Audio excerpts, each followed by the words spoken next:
Growing up, I've always lived a very happy and normal life. I have caring, loving, and supportive parents. Both work for a good company, and we are a wealthy family. And all I can say is, it's great.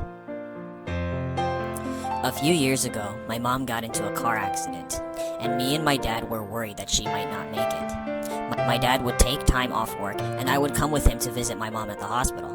I would always visit her and talk about how my days at school were, and show her my report card with good grades, which made her smile. She would always tell me, study hard and you can be successful. A few days later, my dad got a call from the hospital saying that my mom just died. Both he and I were heartbroken by the news. A few days later, my dad started to become very by the loss of my mom, and would often start drinking. He would go to bars late at night and come home the next day. And it got worse when my dad's whole life spiraled out of control. My dad took therapy for a while and went to rehab to get over his drinking addiction. And when my dad came back, he came out like a completely different person. I was happy I had my old dad back and his good personality. It was all good until a year later, my dad's business collapsed and had to file for bankruptcy. My dad started getting nightmares and flashbacks about my mom, and soon, he went back to his old self again. I was terrified, and I asked him what was wrong. He started shouting, "It's your fault! It's all your fault!" I was confused. I had no idea what he was talking about. He then started saying how I was responsible for Mom's death. I told him that she died from a car accident a few years ago, and I had nothing to do with it, but he didn't care, and he threw me out. And now, I was sitting in the middle of the streets, with absolutely no idea how to survive on my own.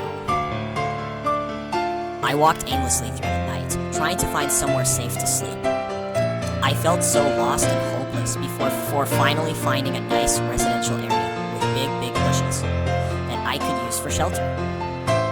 I only managed to catch 1 hour of sleep before having a blinding light shine on my face. "Ma'am, you're trespassing on private property. Please put your hands behind your back and get in the vehicle." This day couldn't get any worse. I had never been to jail before, and the cop was handling me so painfully. His hands grabbed my arm so tightly, I couldn't even feel my blood flow. "Sit down. We'll need your picture. Wait right here. Someone will come in to do that for you." Then, the door creaked open, and out came Ryan with his glistening green eyes. I haven't seen him in years. Before I knew it, Ryan and I were catching up for hours. You see, he was my best friend in primary school, and I always thought he was the sweetest person. I told him about my rough situation, and he even offered me a place to stay. He drove us home from jail, how ironic, and offered me to stay at his place. But I felt like such a burden. My dad always made me feel like I was a waste of space, and that I didn't provide anything for him, and that I was just a leech. And now, I feel like I was doing the same to Ryan. So, I was determined to make money and succeed as fast as possible. So I flipped open my laptop and found a campsite for lonely men. I mean, I did what I had to do, so I wouldn't be an inconvenience for him. Soon enough, I was so absorbed in this world of satisfying odd men here and there. They asked me to do all sorts of things, and even called me names that I can't repeat. But I did it anyway, because I was determined to make money for Ryan. But then, I finally had enough when one client took it too far. He had stalked me and found out where I live, and he even managed to track down Ryan's address through his IP. I thought enough was enough. I needed to stop thinking about short-term goals, and take the hard-earned money that I had made for something bigger, something better. It's been quite a few years now, and I can successfully say that I have managed to open my own business in online therapy. Yup, I have managed to use my skills to help others feel better and happy about themselves. I want to make sure no one will ever feel the way my father made me feel.